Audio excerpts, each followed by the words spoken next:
What happened in Federal Courtroom 7B last Tuesday morning will leave you speechless. When Judge Aileen Cannon thought she could use her power to destroy Attorney General Pam Bondi's reputation in front of a packed courtroom, she had no idea that her own carefully hidden secrets were about to explode into the open. The woman who had spent years climbing the judicial ladder through questionable means was about to discover that justice has a way of finding even those who think they're untouchable. What started as a routine hearing transformed into a moment that would expose corruption at the highest levels and prove that sometimes karma doesn't just knock, it kicks down the door. Before we jump back in, tell us where you're tuning in from, and if this story touches you, make sure you're subscribed, because tomorrow I've saved something extra special for you. The morning sun cast long shadows through the tall windows of the federal courthouse in Miami, where Attorney General Pam Bondi walked through the marble corridors with measured steps. Her navy blue suit was pressed to perfection. Her briefcase carried the weight of months of preparation, and her expression held the quiet confidence of someone who had fought countless battles in pursuit of justice. What she didn't know was that today would test everything she believed about the law, about power, and about the price of standing up for what's right. Pam had been Attorney General for 3 years now, and in that time, she had made enemies among those who preferred the shadows to the spotlight. Her relentless pursuit of public corruption had earned her respect from citizens and hatred from those who had grown comfortable in their web of backroom deals and judicial favors. Today's hearing was supposed to be routine, a case involving federal oversight of state judicial appointments that had been brewing for months, but nothing about this day would prove routine. As she entered courtroom 7B, Pam noticed the unusual tension in the air. The gallery was packed beyond capacity, filled with lawyers, journalists, and court observers who seemed to sense that something significant was about to unfold. At the bench sat Judge Aileen Cannon, a woman whose rise through the federal judiciary had been meteoric and some whispered suspicious. Appointed just 4 years earlier, Judge Cannon had quickly gained a reputation for her sharp tongue, her iron-fisted control of her courtroom, and her apparent disdain for prosecutors who dared to challenge the status quo. Judge Cannon's appearance was as calculated as her reputation. Her silver hair was pulled back in a severe bun.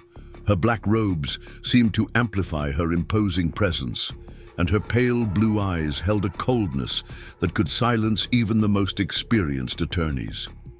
She had been expecting this moment for weeks, the chance to put Pam Bondi in her place, to remind everyone in that courtroom who truly held the power. What she hadn't expected was that her own carefully constructed world was already beginning to crumble around her. The case at hand involved allegations that certain federal judicial appointments had been influenced by external political pressure, with specific focus on a series of appointments made during the previous administration. Pam's office had been investigating irregularities in the appointment process, following a trail of evidence that suggested some judges had received their positions not based on merit, but on their willingness to rule in favor of certain political interests. It was sensitive work, the kind that made powerful people nervous, and Judge Cannon had every reason to want this investigation to disappear quietly. As the hearing began, Judge Cannon's demeanor was professional, but tinged with an unmistakable hostility. She questioned every piece of evidence Pam presented, interrupted her arguments with dismissive comments, and seemed determined to undermine the Attorney General's credibility at every turn. To the casual observer, it might have seemed like thorough, judicial scrutiny. To those who knew the undercurrents of this case, it was clear that Judge Cannon had an agenda that went far beyond ensuring proper legal procedure. Pam had faced hostile judges before, but there was something different about Judge Cannon's behavior today. The interruptions were more frequent, the tone more condescending, and the questions seemed designed not to clarify legal points but to humiliate. When Pam attempted to present a crucial piece of documentary evidence, financial records that showed unusual patterns in judicial campaign contributions, Judge Cannon's response was swift and brutal. "Attorney General Bondi," Judge Cannon said, her voice carrying across the silent courtroom like a blade, "I find it remarkable that someone in your position would waste this court's time with such frivolous accusations. Perhaps your office would be better served focusing on actual crimes rather than chasing conspiracy theories that have no basis in law or fact." The words hung in the air like a challenge. Several people in the gallery shifted uncomfortably, and Pam felt the familiar burn of injustice that had driven her to pursue law in the first place. She had spent her career fighting for people who couldn't fight for themselves, taking on cases that others deemed too risky or too difficult. Her reputation had been built on her willingness to stand up to powerful interests, even when it came at personal cost. But this felt different. This wasn't just judicial skepticism, this was personal.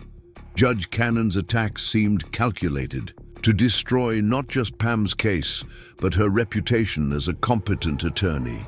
With each dismissive comment, each interrupted argument, each condescending glance, it became clear that Judge Cannon was trying to humiliate her in front of the packed courtroom and the journalists who would report on these proceedings. What Judge Cannon didn't know was that 3 rows back, sitting quietly among the court observers, was Marcus Rodriguez, an investigative journalist who had been following a different story entirely. Marcus had spent the last 6 months investigating financial irregularities in the federal judiciary, following money trails that led through dark corners of political influence and judicial corruption. His investigation had brought him to this courtroom not because of the case being heard, but because of the judge hearing it. Marcus watched with growing interest as Judge Cannon's behavior became increasingly aggressive toward the Attorney General.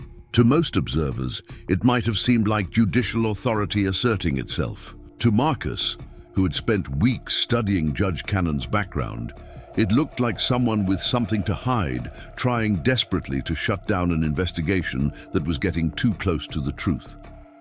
As the morning wore on, Judge Cannon's attacks on Pam became more personal and more pointed. She questioned the Attorney General's competence, her understanding of federal law, and even her right to bring the case before the court. The tone was so inappropriate that even experienced court observers began to murmur among themselves. Federal judges were expected to maintain neutrality and professionalism, but Judge Cannon seemed to have abandoned both in her determination to destroy Pam's case and her reputation. "Your Honor," Pam said during one particularly heated exchange, her voice steady despite the obvious frustration. "With respect, these documents clearly show a pattern of financial influence that warrants investigation. The American people deserve to know that their federal judiciary is free from outside manipulation." Judge Cannon's response was immediate and venomous. "Attorney General Bondi, I will not allow my courtroom to be used as a platform for political grandstanding. Your so-called evidence is nothing more than coincidence and speculation, and your continued pursuit of this matter suggests either incompetence or a dangerous disregard for the proper functioning of our judicial system." The insult was so blatant, so unprofessional, that several attorneys in the gallery exchanged shocked glances. Preparing and narrating this story took us a lot of time, so if you are enjoying it, subscribe to our channel. It means a lot to us. Now back to the story. Experienced court watchers had seen judges express skepticism about cases, but this level of personal attack was unprecedented. Judge Cannon seemed to have crossed a line from judicial authority into something much darker and more personal. What no one in that courtroom knew was that at that very moment, 2 floors above them, FBI agents were executing a carefully planned operation that would change everything. For months, a joint task force had been investigating a web of corruption that reached into the highest levels of the federal judiciary. Their target was a sophisticated scheme involving judicial appointments, case assignments, and financial benefits that had been operating in plain sight for years. The investigation had been triggered by a whistleblower, a former clerk who had worked in several federal courts and had witnessed patterns of behavior that suggested systematic corruption.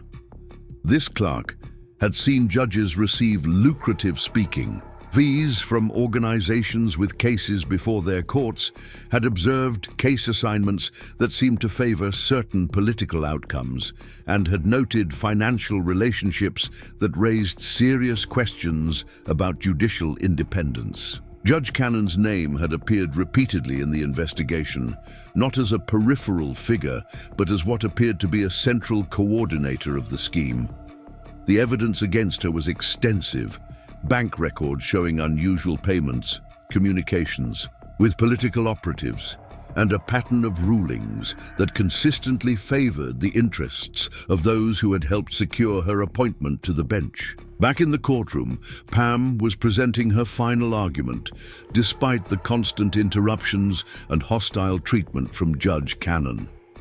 She spoke about the importance of judicial integrity, about the need for transparency in the appointment process, and about the duty of the justice system to serve the people rather than political interests. Her words were passionate but measured, professional despite the unprofessional treatment she was receiving. "Your Honor," Pam concluded, "the evidence speaks for itself. The American people have a right to trust that their federal judges are appointed based on merit and qualifications, not on their willingness to serve political masters. This investigation is not about attacking the judiciary, it's about protecting it from those who would corrupt it for their own gain."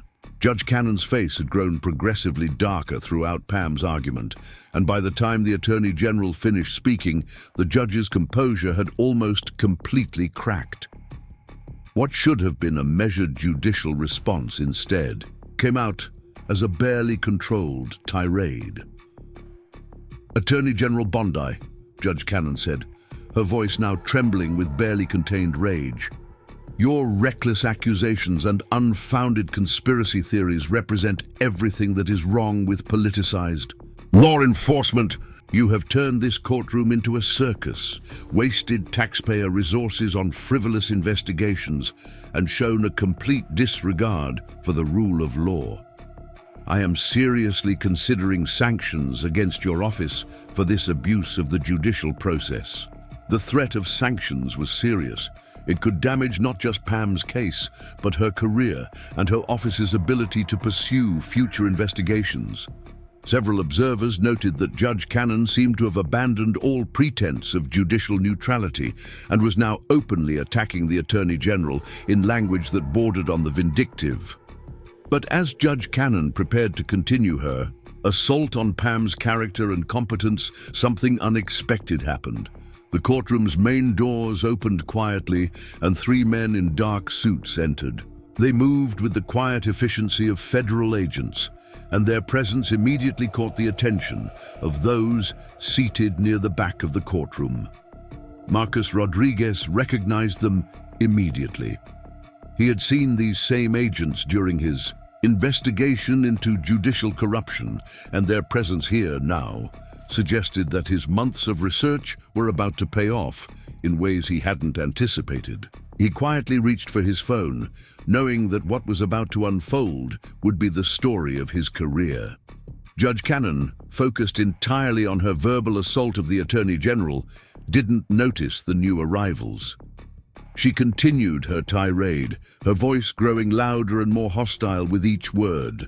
"Furthermore, Attorney General Bondi, I question whether someone with your obvious biases and questionable judgment should be entrusted with the serious responsibilities of your office." It was at that moment that Special Agent Sarah Chen stepped forward from the group near the door. She was a 20-year veteran of the FBI's Public Corruption Unit, and her presence in any courtroom meant that someone's world was about to change dramatically. She had spent the last 8 months building an airtight case against Judge Cannon, following every financial transaction, every questionable communication, every suspicious ruling. "Your Honor," Agent Chen said, her voice carrying clearly across, The now silent courtroom. I need to speak with you immediately. Judge Cannon looked up for the first time since the agents had entered, and the color drained from her face. She recognized Agent Chen from news reports about other judicial corruption cases, and the agent's presence here could only mean one thing.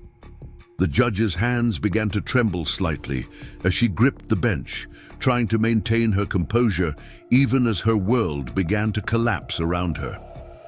"This court is in session," Judge Cannon said, her voice now noticeably less steady than it had been moments before. "Whatever this is about can wait until we adjourn."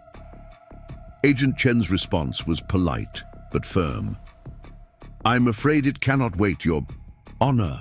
We have a federal warrant for your arrest." The words seemed to echo in the suddenly silent courtroom.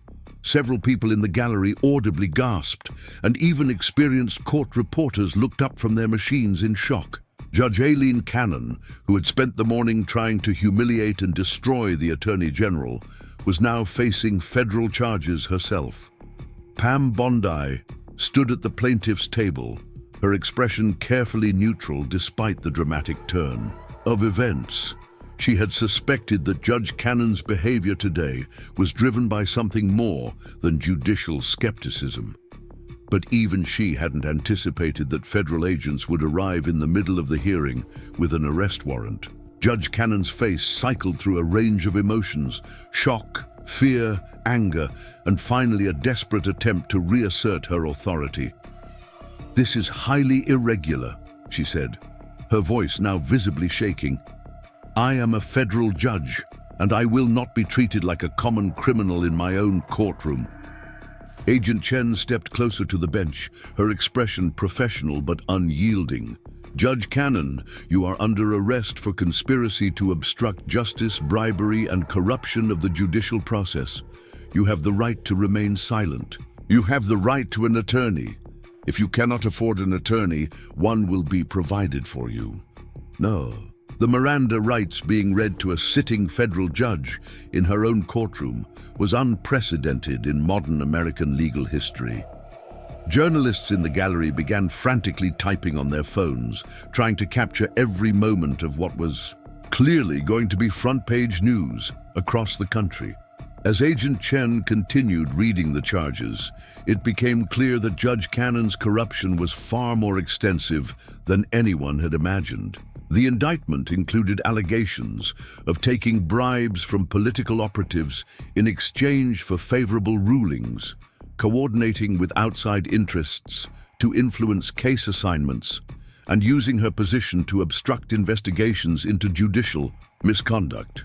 Judge Cannon's attempts to maintain her dignity crumbled as the reality of her situation became clear. The woman who had spent years wielding almost unlimited power in her courtroom was now facing the possibility of spending the rest of her life in federal prison.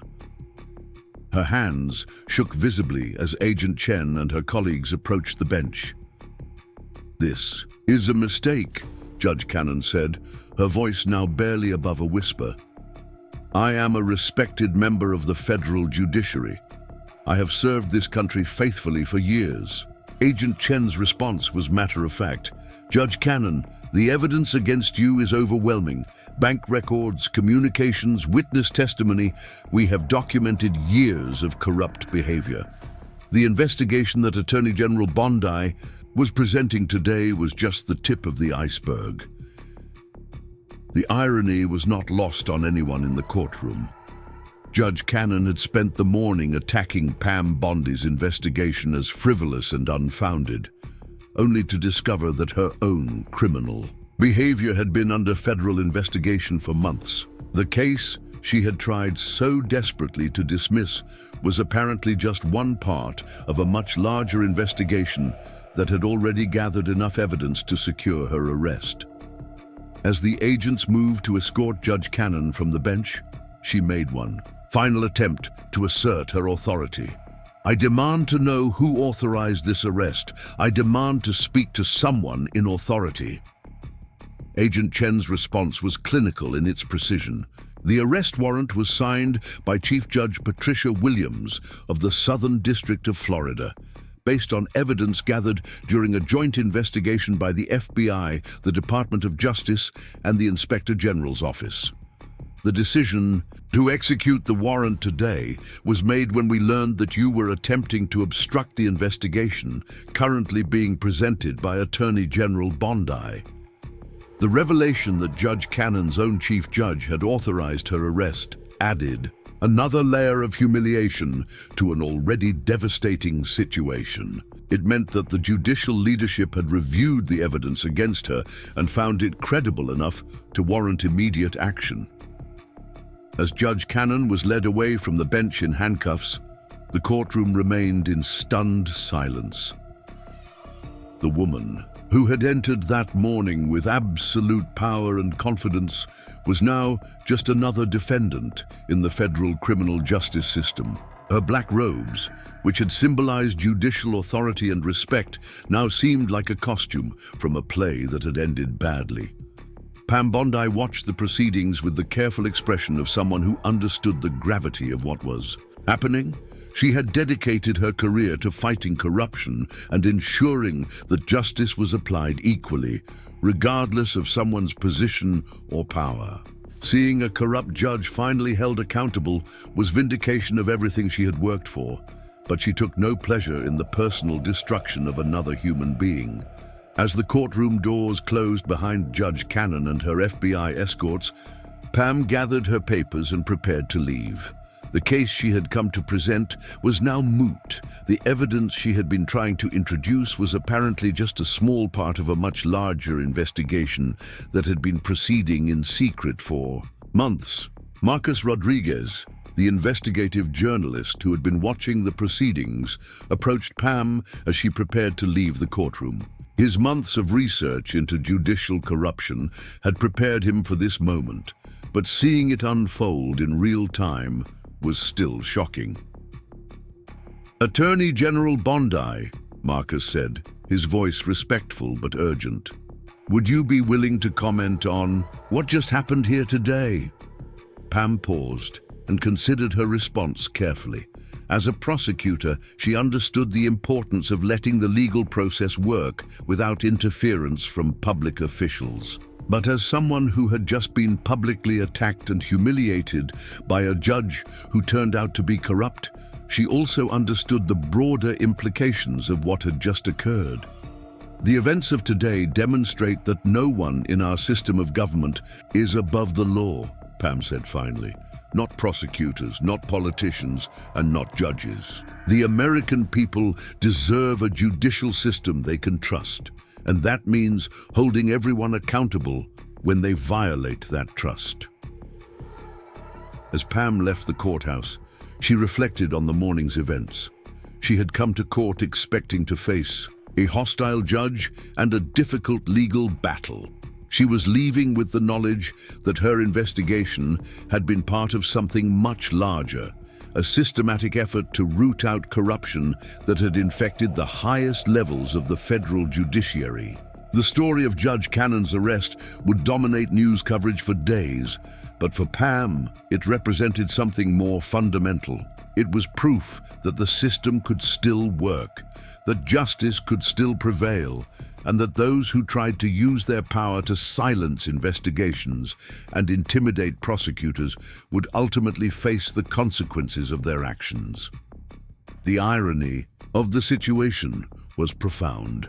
Judge Cannon had spent the morning trying to humiliate and discredit Pam Bondi, attacking her competence and her integrity in front of a packed courtroom. But in the end, it was Judge Cannon who was led away in handcuffs, while Pam walked out with her reputation not just intact, but enhanced by her role in exposing judicial corruption. As news of the arrest spread throughout the legal community, it became clear that this was just the beginning of a much larger story. Judge Cannon's arrest was part of Operation Clean Bench, a multi-year investigation into judicial corruption that had already identified several other judges who had accepted bribes, manipulated case assignments, and used their positions for personal gain. The investigation had been triggered by the courage of court clerks, attorneys, and other judicial employees who had witnessed corruption and decided to speak out. These whistleblowers had risked their careers to expose behavior that threatened the integrity of the entire federal court system. In the days that followed, more details about Judge Cannon's corrupt behavior would emerge. Bank records showed that she had received hundreds of thousands of dollars in suspicious payments over the course of her judicial career. Communications seized during the FBI raid on her offices revealed coordination with political operatives to influence case outcomes. Witness testimony documented a pattern of behavior that suggested she had essentially put her judicial decisions up for sale to the highest bidder. But the story that began in Courtroom 7B that Tuesday morning was about more than just one corrupt judge. It was about the importance of having prosecutors and investigators who are willing to pursue the truth, regardless of how powerful their targets might be. It was about the courage required to stand up to intimidation and threats from those who believe their positions make them untouchable. For Pam Bondi, the morning's events represented both vindication and responsibility. Her investigation had been part of uncovering a serious threat to judicial integrity, but it had also made her a target of those who wanted to keep their corruption hidden. The threats and intimidation she had faced were proof that her work was making a difference, but they also reminded her of how much work remained to be done. The transformation of Judge Cannon from prosecutor to defendant was swift and complete. The woman who had wielded almost unlimited power in her courtroom was now facing the possibility of decades in federal prison. Her attempts to destroy Pam Bondi's reputation had backfired spectacularly, exposing her own criminal behavior and ensuring that she would be remembered not as a respected jurist, but as a symbol of judicial corruption. The FBI field office in downtown Miami had been buzzing with activity for weeks, leading up to Judge Cannon's arrest. But few people outside the Public Corruption Unit knew the full scope of what they had uncovered. Special Agent Sarah Chen sat in Conference Room B, surrounded by boxes of evidence that told the story of systematic judicial corruption spanning nearly a decade. The walls were covered with charts showing financial transactions, timelines of suspicious rulings, and photographs of key players in what had become known internally as Operation Clean Bench. Sarah had been investigating public corruption for over 20 years, but the Judge Cannon case was unlike anything she had encountered before. Most corrupt officials were sloppy, leaving obvious trails of bribes and kickbacks that made prosecution relatively straightforward. Judge Cannon, however, had been sophisticated in her approach, using a network of intermediaries, shell companies, and legitimate-seeming transactions to hide her criminal activities. The investigation had begun 18 months earlier, when a former federal court clerk named David Patterson had walked into the FBI field office with a story that seemed almost too incredible to believe. David had worked in various federal courts throughout Florida for over 15 years, and during that time he had noticed patterns that troubled him deeply. Judges were receiving speaking fees from organizations that had cases before their courts. Rulings were being issued that seemed to favor certain political interests, regardless of legal merit. Case assignments appeared to be manipulated to ensure that specific judges heard cases that aligned with their known biases. At first, David's concerns had been dismissed by his supervisors as the complaints of a disgruntled employee. The federal judiciary was supposed to be above reproach, and allegations of systematic corruption were taken seriously only when backed by concrete evidence. But David had been methodical in his observations, keeping detailed records of unusual activities and suspicious coincidences that had accumulated over years of careful documentation. The breakthrough came when David provided Sarah's team with copies of financial records he had maintained, showing unusual patterns in judicial speaking fees and consulting payments. Federal judges were allowed to receive reasonable compensation for speaking at legal conferences and educational events, but the amounts David documented were far beyond what could be considered reasonable. Judge Cannon alone had received over $400,000 in speaking fees during her 4 years on the bench, with most of the payments coming from organizations that had significant business interests affected by federal court decisions. What made these payments even more suspicious was their timing. David's records showed that Judge Cannon's speaking fees often came within weeks of major rulings that favored the interests of the organizations making the payments. A pharmaceutical company would pay her $25,000 to speak at a conference, and 2 weeks later she would issue a ruling dismissing a class action lawsuit against that same company. A financial services firm would hire her as a consultant for $30,000, and shortly afterward, she would rule in favor of banking interests in a regulatory dispute. Sarah's team spent months verifying David's information and expanding their investigation. They obtained search warrants for Judge Cannon's financial records, subpoenaed communications from her office, and interviewed dozens of attorneys who had appeared before her court. What they found was even more damaging than David's initial allegations suggested. Judge Cannon had not been working alone. The investigation revealed a network of federal judges, political operatives, and business interests that had been coordinating to influence judicial outcomes for years. The scheme was sophisticated, involving multiple layers of intermediaries and carefully structured transactions designed to avoid detection. At the center of it all was Judge Cannon, who appeared to be not just a participant, but a coordinator of the entire operation. The evidence against Judge Cannon was overwhelming. Bank records showed that she had received over $800,000 in suspicious payments during her time on the bench. Email communications seized from her, personal and professional accounts revealed coordination with political operatives to influence case assignments and rulings. Witness testimony from court staff and attorneys documented a pattern of behavior that suggested she had essentially been auctioning off her judicial decisions to the highest bidder. But perhaps the most damaging evidence came from Judge Cannon's own words. The FBI had obtained recordings of conversations she had with political operatives in which she explicitly discussed the financial benefits of ruling in favor of certain interests. In one particularly damning recording, she could be heard saying, "If they want favorable treatment in my courtroom, they need to show their appreciation in ways that matter to me." The decision to arrest Judge Cannon during the hearing with Attorney General Bondi had been strategic. Sarah's team had learned that Judge Cannon was planning to dismiss Pam's investigation and issue sanctions against her office. This would have effectively ended any further inquiry into judicial corruption and potentially destroyed Pam's career. The timing of the arrest was designed to prevent Judge Cannon from obstructing justice while simultaneously demonstrating that no one was above the law.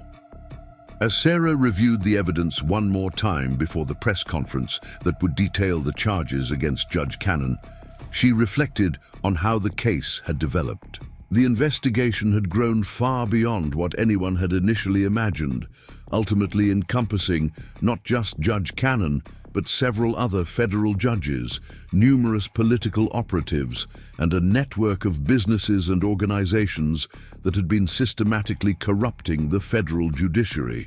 Meanwhile, at the Miami-Dade County Jail, Judge Cannon was experiencing the other side of the criminal justice system for the first time in her life. The woman who had spent years making decisions that affected the lives of thousands of people was now just another defendant waiting for her first appearance before a magistrate judge. The orange jumpsuit she wore was a stark contrast to the black robes that had symbolized her authority and power. Judge Cannon's fall from grace was complete and devastating. The woman who had entered courtroom 7B that morning with absolute confidence in her ability to destroy Attorney General Bondi was now facing the possibility of spending the rest of her life in federal prison. The charges against her were serious and numerous, including bribery, conspiracy to obstruct justice, money laundering, and violation of federal racketeering laws. The news of Judge Cannon's arrest had sent shockwaves throughout the legal community. Federal judges were supposed to be above reproach, and the idea that one of them had been systematically selling her decisions was almost incomprehensible to many lawyers and legal scholars. The arrest raised serious questions about the integrity of the entire federal judiciary and the effectiveness of existing oversight mechanisms. Attorney General Pam Bondi spent the days following Judge Cannon's arrest dealing with the media attention and political fallout from the case. As the prosecutor who had been investigating judicial corruption, she found herself at the center of a national conversation about the need for judicial reform and increased oversight of federal courts. The irony that Judge Cannon had tried to destroy her credibility just hours before being arrested for corruption was not lost on political commentators and legal analysts. Pam had always known that her investigation into judicial corruption would make powerful enemies, but she had never expected that one of those enemies would be foolish enough to attack her publicly while under federal investigation for the very crimes she was investigating. Judge Cannon's behavior in court that morning had been so inappropriate and hostile that it had actually strengthened the case against her by demonstrating her willingness to abuse her judicial authority to obstruct investigations. The media coverage of Judge Cannon's arrest was extensive and largely negative.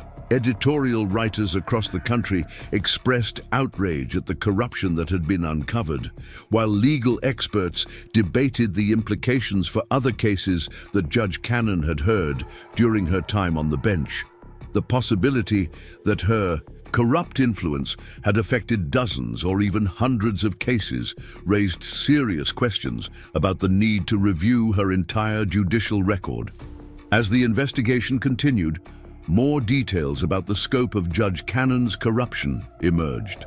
FBI agents discovered that she had been part of a larger network of corrupt officials that included not just other federal judges, but also state court judges, prosecutors, and even some law enforcement officials. The network had been operating for years, using their positions to benefit themselves and their political allies while subverting the rule of law. The evidence against Judge Cannon continued to mount as investigators dug deeper into her activities. They found that she had been receiving payments not just for favorable rulings, but also for sharing confidential information about cases before her court. She had provided advance notice of her decisions to certain parties, allowing them to make financial investments based on inside information about how she planned to rule. Perhaps most shocking was the discovery that Judge Cannon had been coordinating with political operatives to ensure that certain cases were assigned to her court. The federal court system was supposed to use random assignment to ensure fairness. But Judge Cannon had been working behind the scenes to manipulate the system so that cases involving her financial benefactors would end up before her. The investigation also revealed that Judge Cannon's corruption had extended beyond financial crimes. She had used her position to intimidate witnesses, obstruct investigations, and protect other corrupt officials from prosecution.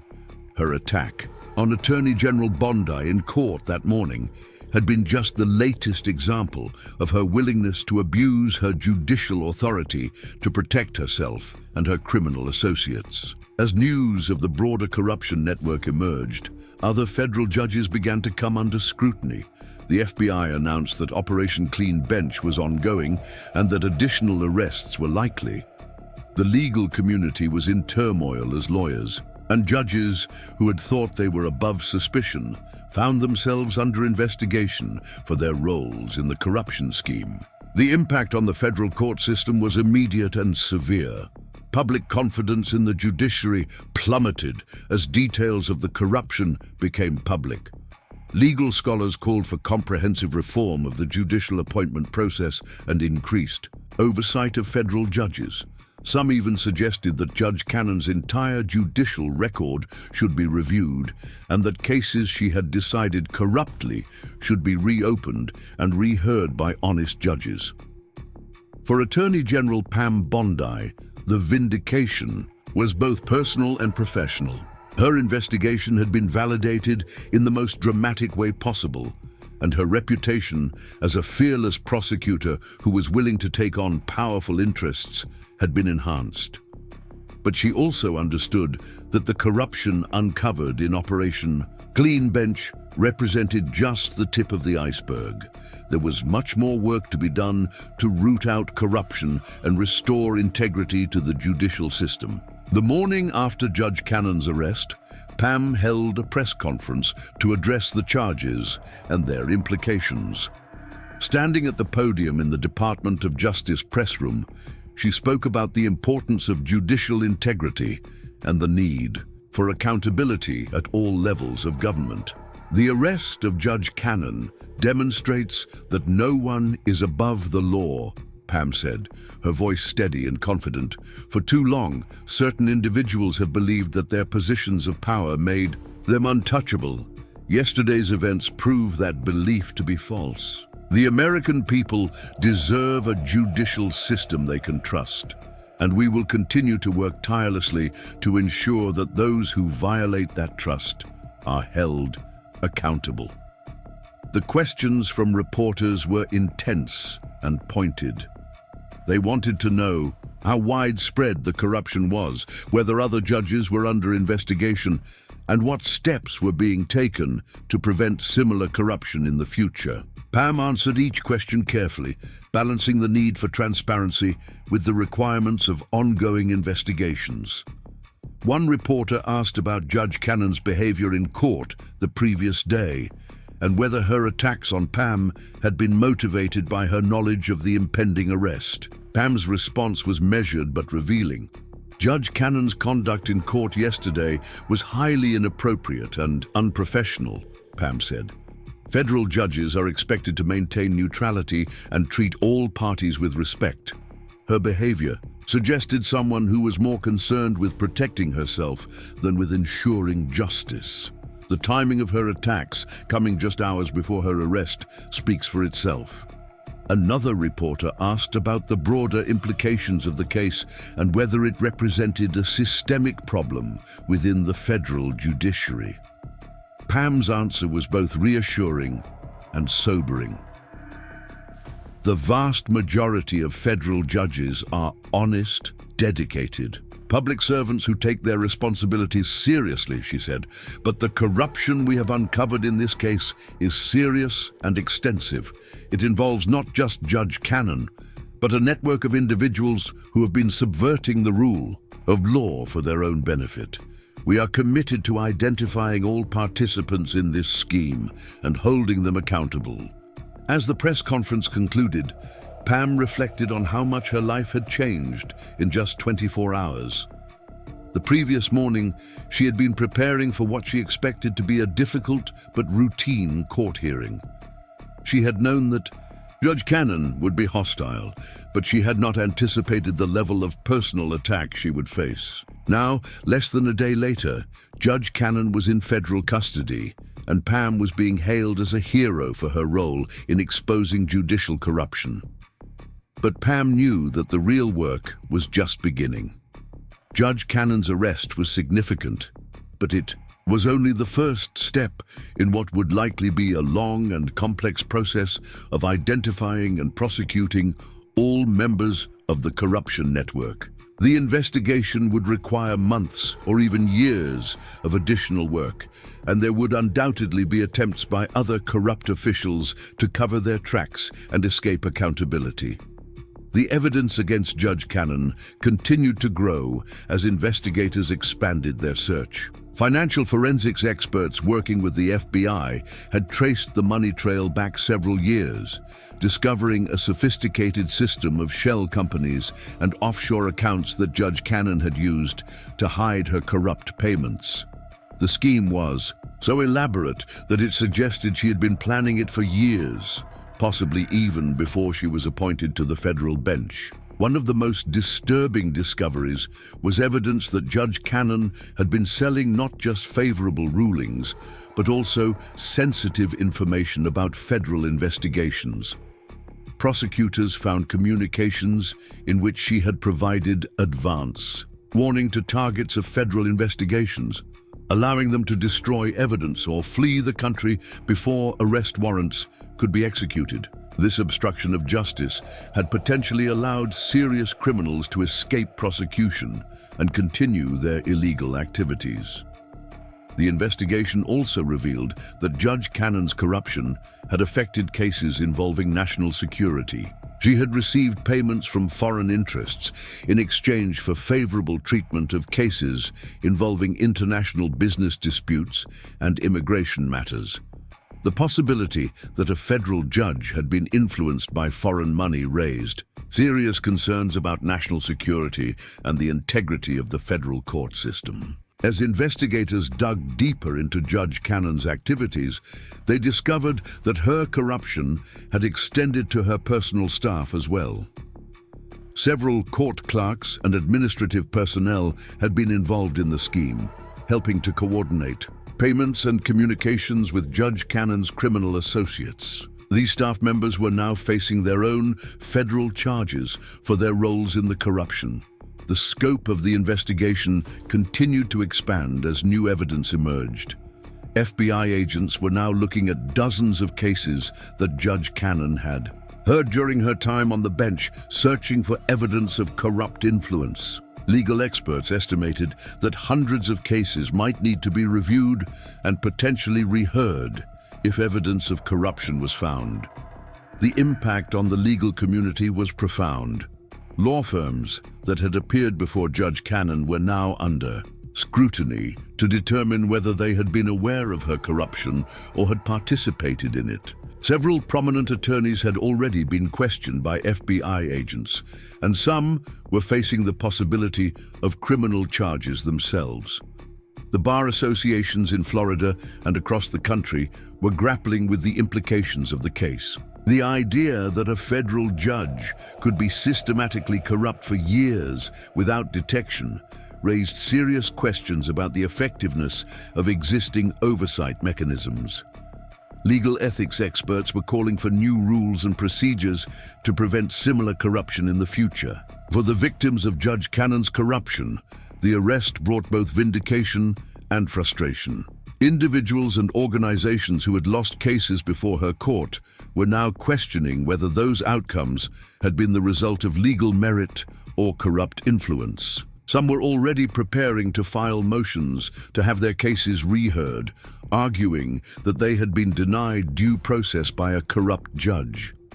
The political implications of the case were also significant. Judge Cannon had been appointed during the previous administration, and her corruption raised questions about the vetting process for federal judicial nominees. Opposition politicians were calling for investigations into how such a corrupt individual had been able to secure appointment to the federal bench, and whether other appointees from the same period should be investigated as well. As the investigation continued, more evidence of Judge Cannon's sophisticated corruption scheme emerged. Investigators discovered that she had been using encrypted communications to coordinate with her criminal associates, believing that these messages would be undetectable. However, the FBI's cybercrime specialists had been able to recover and decrypt many of these communications, providing additional evidence of her guilt. The encrypted messages revealed the extent to which Judge Cannon had been willing to corrupt the judicial process. In one particularly damaging exchange, she discussed specific cases with political operatives, agreeing to rule in certain ways in exchange for financial compensation.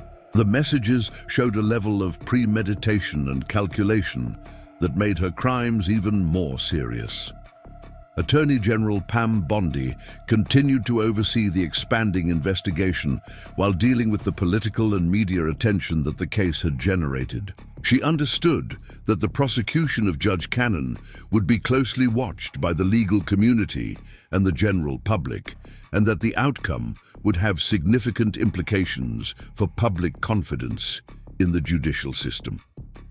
The challenge for Pam and her team was to ensure that the prosecution was conducted fairly and professionally, despite the highly charged political atmosphere surrounding the case. Judge Cannon's defenders were already claiming that the charges were politically motivated, an attempt to silence a conservative judge who had been standing up to liberal prosecutors. Pam knew that the strength of the evidence would ultimately determine the outcome, but she also understood the importance of maintaining the highest ethical standards throughout the prosecution. As the second week after Judge Cannon's arrest began, the investigation had expanded to include multiple federal agencies and task forces. The Department of Justice had assigned some of its most experienced prosecutors to the case, recognizing the importance of ensuring a successful prosecution. The FBI had dedicated significant resources to the investigation, with dozens of agents working around the clock to gather evidence and identify additional participants in the corruption scheme. The evidence against Judge Cannon was now so extensive that legal experts were predicting that she would eventually plead guilty rather than face trial. The financial records, communications, and witness testimony painted a picture of systematic corruption that would be difficult to defend against. Her attorneys were likely advising her to cooperate with investigators in hopes of receiving a reduced sentence. However, Judge Cannon's cooperation would come at a price.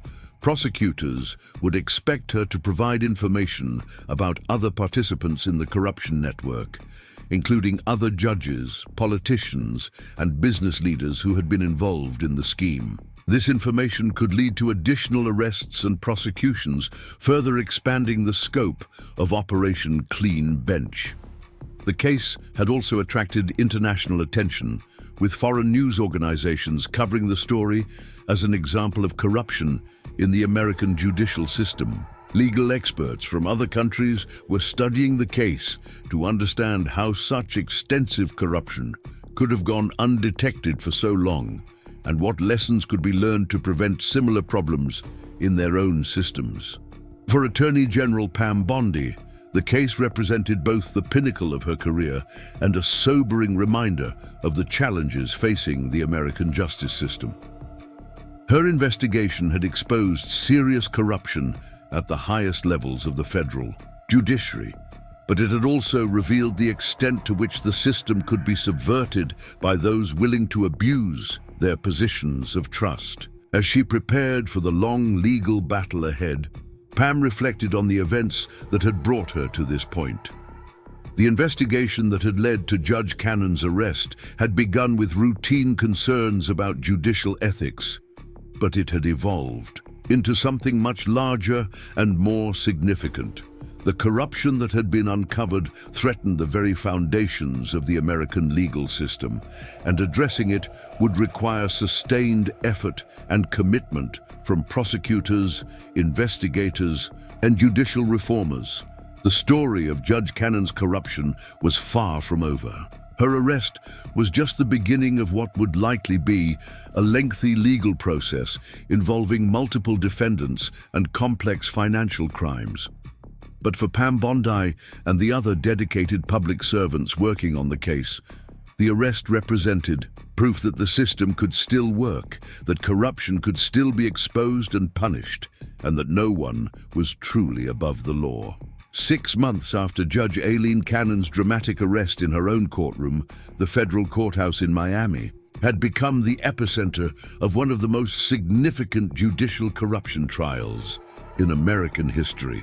The courtroom, where Judge Cannon had once wielded absolute power, was now the scene of her own prosecution, a fitting symbol of how justice had finally caught up with someone who had believed herself untouchable.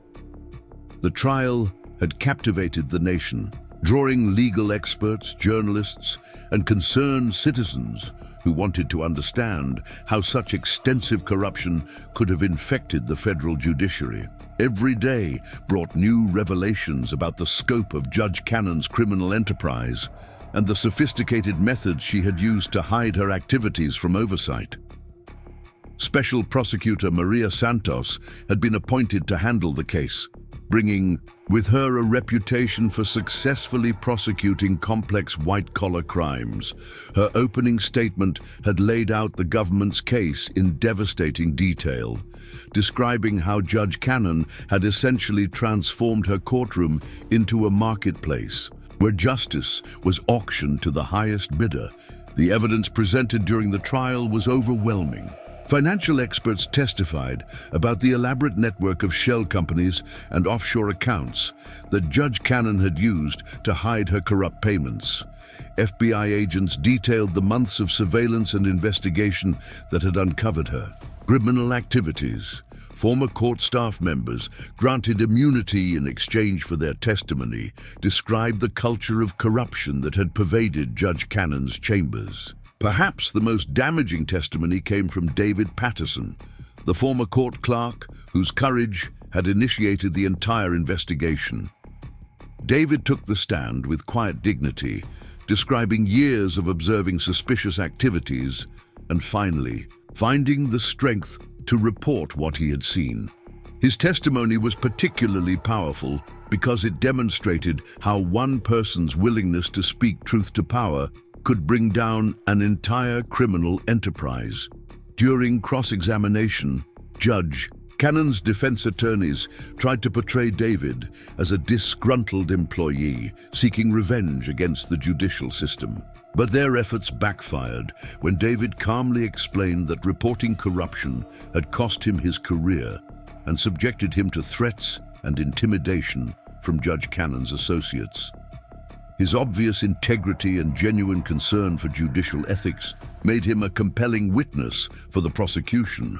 The government's case was further strengthened by the testimony of several attorneys who had appeared before Judge Cannon's court. These lawyers described how they had been approached by intermediaries who offered to ensure favorable treatment from the judge in exchange for contributions to various political causes or speaking fees for judicial conferences.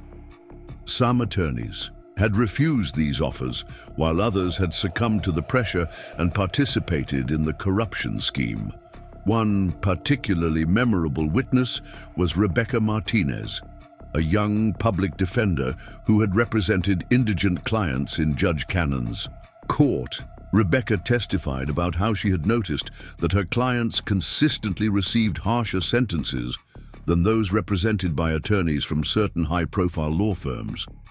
When she had tried to challenge these disparities, she had been threatened with contempt of court and faced retaliation from Judge Cannon. Rebecca's testimony was especially powerful because it demonstrated how Judge Cannon's corruption had real consequences for ordinary people who depended on the justice system for fair treatment.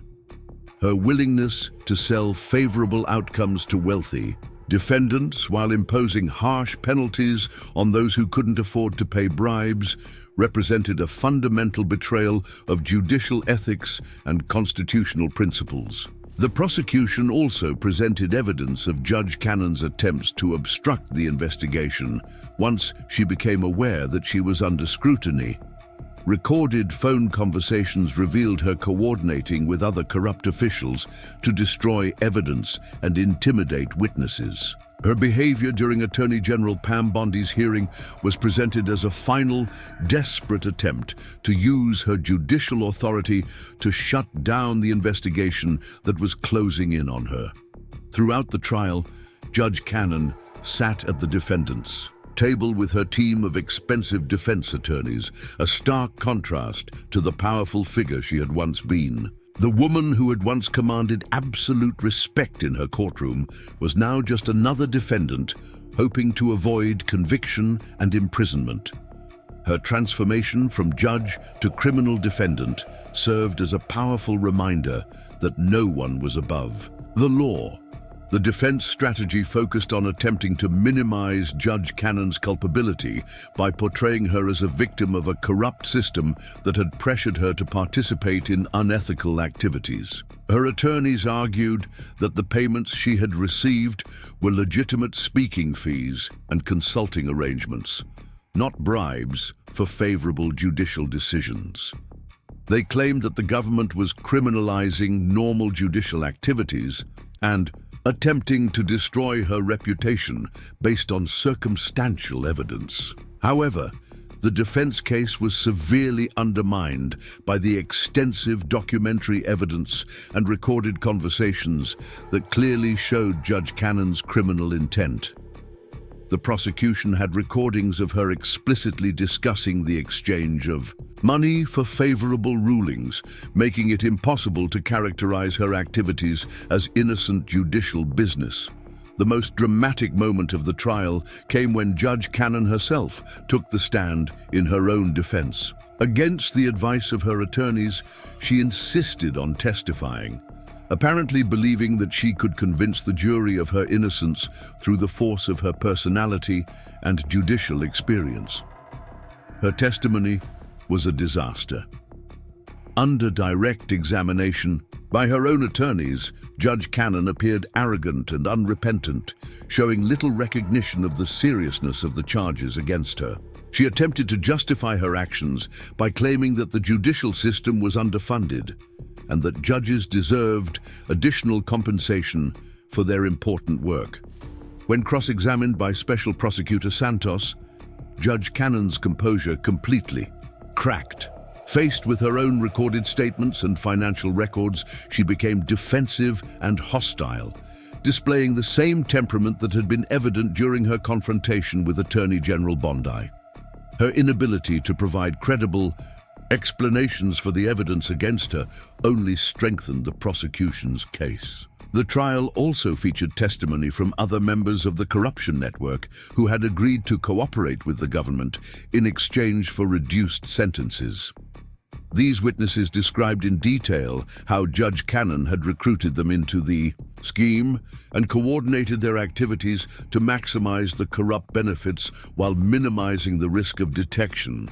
One cooperative witness was James Morrison, a political operative who had served as an intermediary between Judge Cannon and the business interests seeking favorable treatment.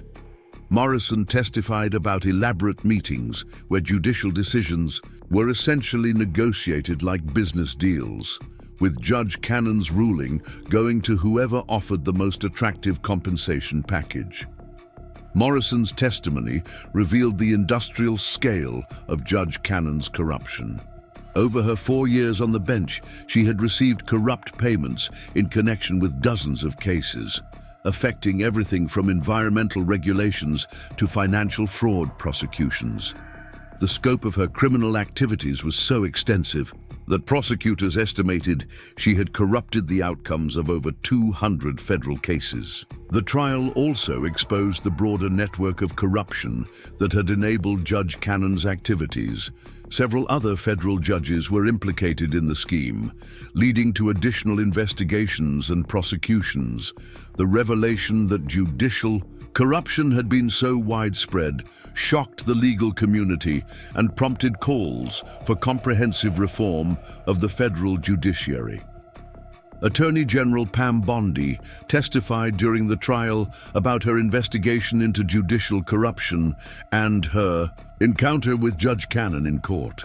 Her testimony was particularly compelling because it demonstrated how Judge Cannon had abused her judicial authority to attack a prosecutor who was investigating her criminal activities. Pam described the hostile and inappropriate treatment she had received from Judge Cannon during the hearing, explaining how the judge's behavior had been so far outside normal judicial conduct that it had actually strengthened her suspicions about corruption. Her calm and professional testimony contrasted sharply with Judge Cannon's defensive and hostile demeanor, reinforcing the prosecution's portrayal of the defendant as someone who had abused her position for personal gain. The media coverage of the trial was extensive, with legal analysts debating the implications for the federal judiciary and the broader justice system. Editorial writers across the political spectrum condemned Judge Cannon's corruption while praising the investigators and prosecutors who had brought her to justice. The trial also sparked a national conversation about judicial ethics and accountability. Legal reform advocates called for stronger oversight mechanisms and more severe penalties for judicial corruption. Some proposed constitutional amendments to make it easier to remove corrupt judges from office, while others suggested term limits for federal judges to reduce the incentive for long-term corrupt relationships. After 3 weeks of testimony and evidence, the case went to the jury for deliberation. The 12 citizens who would decide Judge Cannon's fate had heard overwhelming evidence of her guilt, but the defense had argued that the government was criminalizing legitimate judicial activities and attempting to destroy an honest judge's reputation. The jury deliberated for less than 6 hours before reaching their verdict. When they returned to the courtroom, the tension was palpable. Judge Cannon sat rigidly at the defendant's table, her face showing the strain of months of prosecution and public humiliation. The jury foreman, a retired teacher named Robert Chen, stood to deliver the verdict. His voice was clear and steady as he announced the jury's findings on each count. Guilty on conspiracy to commit bribery, guilty on money laundering, guilty on obstruction of justice, guilty on violation of federal racketeering laws. The verdicts continued, count after count, until Judge Cannon had been found guilty on all 37 charges against her. The courtroom erupted in a mixture of gasps and subdued applause. Judge Cannon's face remained stoic, but her hands trembled as she gripped the edge of the defendant's table. Her expensive defense team immediately began preparing for sentencing and appeals, but the unanimous guilty verdicts made it clear that their client would be spending many years in federal prison. Special Prosecutor Santos addressed the media after the verdict, emphasizing the importance of the conviction for the integrity of the justice system. She praised the courage of the witnesses who had testified against Judge Cannon and the investigators who had worked tirelessly to build the case. Today's verdict sends a clear message that corruption will not be tolerated at any level of our justice system, Santos said. Judge Cannon betrayed the trust placed in her by the American people and used her position of authority to enrich herself at the expense of justice. The jury's verdict ensures that she will be held accountable for her crimes. Attorney General Pam Bondi also addressed the conviction, noting that it validated her office's investigation into judicial corruption and demonstrated the importance of holding all public officials accountable for their actions. She announced that her office would continue investigating other aspects of the corruption network and would pursue additional prosecutions as appropriate. The sentencing hearing took place 2 months after the conviction in the same courthouse where Judge Cannon had once presided. The irony of her appearing as a defendant in a building where she had wielded such power was not lost on observers. Federal Judge Patricia Williams, who had signed the original arrest warrant for Judge Cannon, presided over the sentencing. The prosecution requested a sentence of 25 years in federal prison, arguing that Judge Cannon's crimes had undermined public confidence in the judiciary and deserved severe punishment. They presented victim impact statements from individuals whose cases had been affected by her corruption, including defendants who had received unfairly harsh sentences and plaintiffs who had been denied justice because their opponents had paid bribes. The defense requested a sentence of 5 years, arguing that Judge Cannon had already suffered enough through the loss of her judicial career and public humiliation. They presented character witnesses who testified about her previous good works and community service, attempting to portray her corruption as an aberration rather than a pattern of criminal behavior. Judge Williams was not swayed by the defense arguments. In imposing sentence, she noted the severity of Judge Cannon's crimes and their impact on the integrity of the federal judiciary. She sentenced Judge Cannon to 18 years in federal prison, along with substantial financial penalties and restitution payments to victims of her corruption. The sentence effectively ended Judge Cannon's life as she had known it. The woman who had once been one of the most powerful people in the federal judiciary would spend the rest of her productive years in prison. Her conviction and imprisonment served as a powerful deterrent to other judges who might be tempted to abuse their positions for personal gain.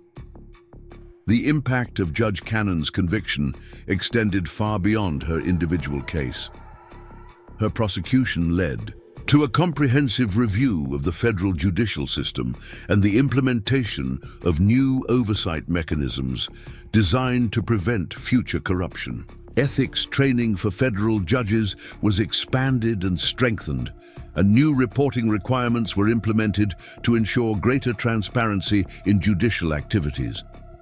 The case also led to the establishment of new investigative units within the Department of Justice specifically focused on judicial corruption. These units were given enhanced resources and authority to investigate allegations of misconduct by federal judges, ensuring that future corruption would be detected and prosecuted more quickly. For David Patterson, the former court clerk whose courage had initiated the investigation, the conviction brought both vindication and a new career direction. His willingness to speak out against corruption had cost him his job in the federal court system, but it had also earned him recognition as a champion of judicial integrity. He was eventually hired by a judicial reform organization, where he worked to identify and prevent corruption in courts across the country. Attorney General Pam Bondi's reputation was significantly enhanced by her role in exposing judicial corruption. Her willingness to pursue the investigation despite threats and intimidation from Judge Cannon demonstrated her commitment to the rule of law and her integrity as a prosecutor. She was subsequently appointed to a federal judicial reform commission, tasked with developing new ethics standards and oversight mechanisms for the federal judiciary. The investigation that had begun with Judge Cannon's corruption continued to expand, leading to additional prosecutions of other corrupt judges and officials. Operation Clean Bench ultimately resulted in the conviction of 12 federal judges, 37 attorneys, and dozens of political operatives and business leaders who had participated in various corruption schemes. The broader impact of these prosecutions was significant. Public confidence in the federal judiciary, which had been severely damaged by the revelations of corruption, began to recover as the justice system demonstrated its ability to police itself and hold corrupt officials accountable. Legal experts noted that the prosecutions had sent a clear message that judicial corruption would not be tolerated, and that even the most powerful judges were subject to the rule of law. Judge Cannon's story also became a cautionary tale taught in law schools across the country. Her rise to power and subsequent fall served as an example of how ambition and greed could corrupt even those entrusted with upholding justice. Law students studied her case to understand the importance of judicial ethics and the consequences of betraying the public trust. The reforms implemented in response to Judge Cannon's corruption included new financial disclosure requirements for federal judges, enhanced oversight of judicial speaking engagements and outside income, and stronger penalties for ethics violations. These reforms were designed to prevent future corruption by increasing transparency and accountability in the federal judiciary. The case also led to changes in how federal judges were appointed and confirmed. New vetting procedures were implemented to identify potential ethical problems before judges were confirmed, and ongoing monitoring systems were established to detect Signs of corruption or misconduct during judicial service. For the victims of Judge Cannon's corruption, her conviction provided some measure of justice, but it could not undo the harm that had been done. Many cases that had been decided corruptly were reopened and reheard by honest judges, but the time and resources lost could never be fully recovered. Some defendants who had been unfairly sentenced remained in prison, their appeals working their way through the court system. The financial impact of Judge Cannon's corruption was also significant. Her criminal activities had cost the federal court system millions of dollars in compromised cases, wasted resources, and damaged reputation. The investigation and prosecution of her crimes had required substantial government resources, though most observers agreed that the cost was justified by the importance of maintaining judicial integrity. As Judge Cannon began serving her sentence in federal prison, she became a reminder of the consequences of betraying public trust. The woman who had once commanded respect and wielded enormous power was now just another inmate, stripped of her judicial robes and authority. Her fall from grace was complete and irreversible. The story of Judge Cannon's corruption and conviction became a defining moment in the history of the federal judiciary. It demonstrated that no one was above the law and that the justice system had the capacity to police itself when necessary. The courage of whistleblowers like David Patterson and prosecutors like Attorney General Pam Bondi had ensured that corruption was exposed and punished, preserving the integrity of the judicial system for future generations. The legacy of Operation Clean Bench extended beyond the individual prosecutions to encompass broader reforms and renewed commitment to judicial ethics. The investigation had revealed serious problems in the federal judiciary, but it had also demonstrated the system's ability to identify and correct those problems when dedicated public servants were willing to do their jobs with integrity and courage. Years later, when legal historians look back at this period in American jurisprudence, they would note how the corruption of one judge had ultimately strengthened the entire system. Judge Cannon's crimes had been heinous, but their exposure and punishment had led to reforms that made future corruption less likely and had restored public confidence in the rule of law. The transformation of Judge Cannon from respected jurist to convicted felon served as a powerful reminder that power without accountability inevitably leads to corruption. Her story became a cautionary tale about the importance of ethical leadership and the vigilance required to maintain the integrity of democratic institutions. For Attorney General Pam Bondi, the successful prosecution of Judge Cannon represented the pinnacle of her career in public service. Her investigation had exposed serious corruption and led to meaningful reforms, but it had also demonstrated the personal cost of standing up to powerful interests. The threats and intimidation she had faced during the investigation served as a reminder of why so few people were willing to challenge corruption at the highest levels of government. The final chapter of Judge Cannon's story was written not in the courtroom where she had once presided, but in the prison cell where she would spend the next 18 years of her life. Her conviction and imprisonment served as proof that justice, though sometimes delayed, was not denied, and that even the most powerful people would ultimately be held accountable for their crimes. The reverberations from Judge Cannon's case continued long after her conviction. Legal reform organizations used her story to advocate for stronger ethics rules and oversight mechanisms. Law enforcement agencies pointed to the successful prosecution as evidence of their commitment to fighting corruption at all levels of government.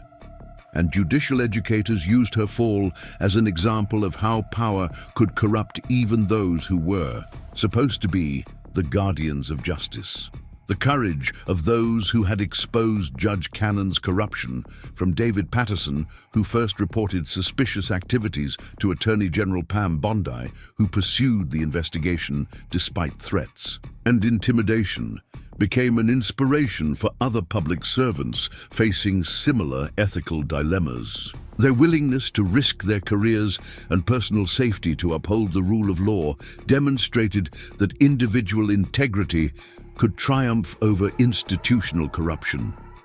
As the dust settled from Judge Cannon's conviction and the broader Operation Clean Bench investigation, the federal judiciary emerged stronger and more accountable.